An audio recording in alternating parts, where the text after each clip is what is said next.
Was that every time I would have sex after some 8 months after the insertion, my partners would be complaining.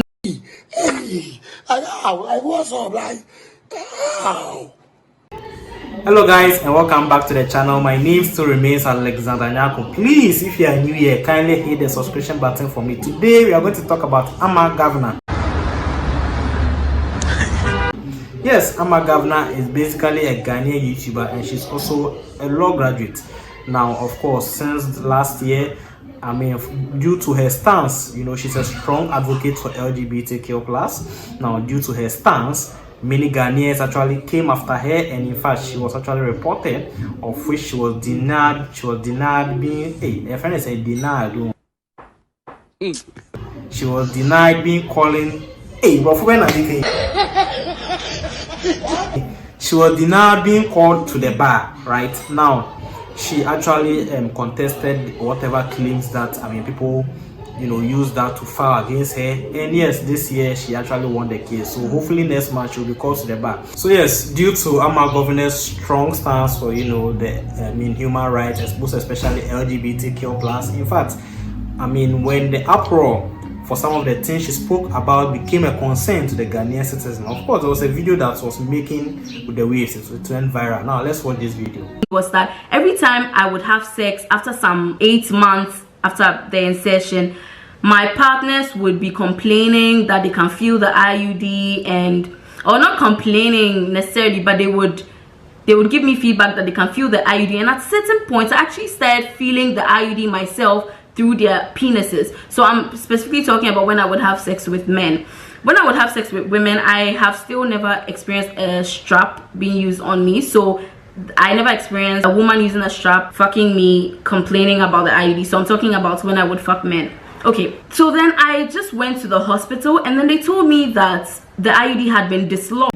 Now, during the Occupy the Jilobi House demonstration, now Ama Governor was actually granted an interview on Joy News by Maso Agbagba. Now, it's so interesting, some of the issues that popped up. She said a lot. Now, she actually gave us an enlightenment on how far her case had gone, and in fact, she also spoke about the fact that she's been working for 7 years, but then, of course, she's not, seeing anything, fruitful from that. And of course, she also made assertion to the fact that yes, she's a strong advocate for LGBT+. In fact, she herself, she said a lot of things. Guys, let's watch this video. How would you like to describe me? What have you heard? Advocate. I've had a lot. You want me to ask you other questions? Oh, sure, but okay, so, we're not here for that. Yeah, I know, but just to provide some context, Ama Governor was supposed to be called to the bar this year or last year? Last year. Last year, but she was not called to the bar because, what did they say then? Because a concerned citizen of the Republic of Ghana petitioned against me that I am not fit to be called to the bar. Did they give any reasons why you should be called? Yes, they gave 2 fallacious grounds and 1 insufficient ground, which all got thrown out, and basically I won. In conclusion. Oh, you won? Oh, of course I won. Do you know who you're speaking to? Oh, so wait, you've been called to the bar now? I'm getting called next month. Oh, I didn't hear that. It's not. So this is news to me. Yeah, we won. I'm sure it's news to a lot of people. Oh, well, it came out, so I've been getting a lot of congratulatory messages. Oh, really? I didn't hear that. Yeah, I got it in March, but the regulators of the legal profession, General Legal Council, announced it in September, like about 2 weeks ago. I think congratulations are in order. What kind of defense did you put up? First of all, like I said, the person stated fallacious grounds. They were lies, like outright fabrications, lies. And the last one is the fact of my sexuality, that I sleep with women. I said that's not a lie. I do sleep with women. That's a fact. But it's not grounds for me to not be called to the bar. Okay. And that's simple. Can you repeat that? I think I didn't hear. My sexuality, I am queer, I am pansexual. Yes, I sleep with women. Okay. But it's not a ground upon which you can say that I am unfit to be called to the bar. And that was our defense, and we won. And that was the reason that. Yes, because the person is clearly homophobic and has issues with a bold, liberated woman like me. But they weren't prepared. They should have come prepared. Come on. You want to take someone like me down, you need to come prepared. Okay. Obviously, law school, not learning, and then putting evidence in the full glare of the public so that they come and catch me. I'm not dumb. Come on. I passed my exam, means I actually understood what I was being taught. So I applied it to my life. And like I said, for the last time, I won.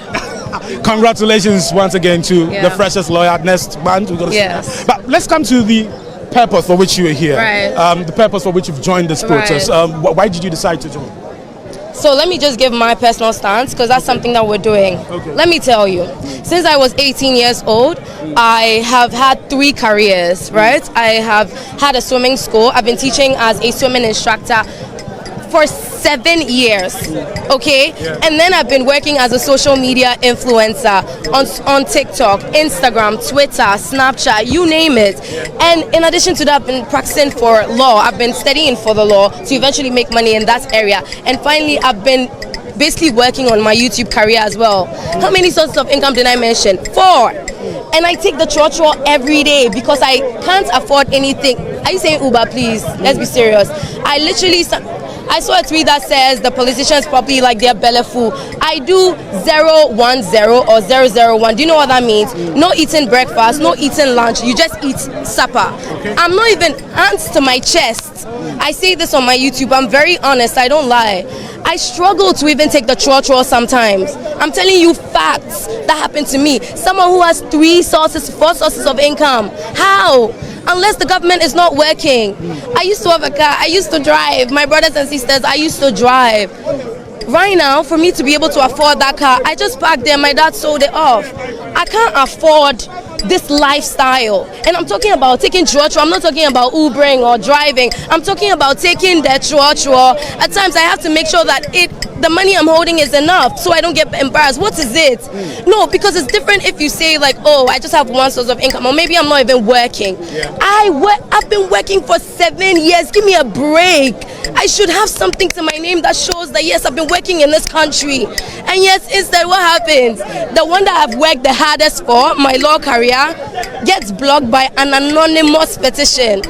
I'm sorry, like an anonymous petition cannot even pass the test, like the prima facie test, because if someone is accusing you of something, you have the opportunity to ask them questions. You said I did this and that. Let me ask you, when did I never even got the opportunity. Is it a working country? And as a human rights lawyer, like he's a human rights advocate. I asked that question earlier. Someone brought up that argument. I was asking them what they make of the president's claim of his record as a human rights defender. I'll decline to answer that. Trust me, you don't know. You plead the fifth. I am pleading the fifth heavily. And let me tell you one of the reasons why we are here. The fact that I am pleading the fifth. The fact that I have been silenced, so that if I'm to say anything, then it could be antagonizing the government. The fact that as a citizen of Ghana, I can't answer a question about my president. That is the reason why we are here. We're not timorous souls. Well, at least some of us. Look at us here. We're not timorous souls, so we'll fight to the end. You have to change something. Something has to change, because we're not going anywhere. Maybe it was the oldies. Look at us. We're young people. We have energy, and we'll come for you. No, because why is it that the amount of money that was found in our madam's house, and what did they do? They thanked her for her service and was on her way. Do you understand the reason why people were asking that question? Because according to the Constitution, if you're in that kind of position she was in, you're supposed to you're supposed to disclose how much you're making. You're supposed to disclose all of your property. Declaration of assets. Thank you. So that basically, when at a later day we hear that you are in possession of a certain amount of money, then we're like, hey, where do you get the money? Because it doesn't tally your salary and your this and that. And guess what? We are concerned, but Mr. President is not. They congratulated her and said, thank you for your service, please. We're not dumb. We're not dumb. We're suffering. We're suffering every day. We don't have jobs. Why are you even pushing us to go to uni if you know that there's no job? Let me tell you, when I started law school, they said, law is one of the courses that when you finish school, you for sure. I beg you, my dear, it is not true. At this time, for a year, it's not true. It's not true. There's so many of my mates who don't even have pupillage. No work. That's our version of national service. Pupillage opportunities. They don't have. So please, like, something has to change. And then what makes it worse, they go and do the e-levy party. God, it's like we said we don't want it. You forced it on us, and when you finish, you went to do what? You went to bake cake. E-levy cake to come and laugh at us. You're just basically showing you don't respect us, you don't care for us, you don't empathize with us. Like, to hell with us. And we're saying, well, no, because guess what? We put you there. You are there to serve us. So we don't like it anymore. Something has to change. Something has to change. Let something change, please. Come on. Alright guys, so that's it. You see, the confidence in Ama Governor is one that we need to emulate, because once you believe in whatever you are doing, you feel so egoistic and not egoistic. No, you feel so confident to see whatever you want to see. So yes, I mean, that's Ama Governor. Yeah, and that was Maso Baba granting the interview on Joy News. Alright guys, so that's it for today. Till we meet again, it's bye for now.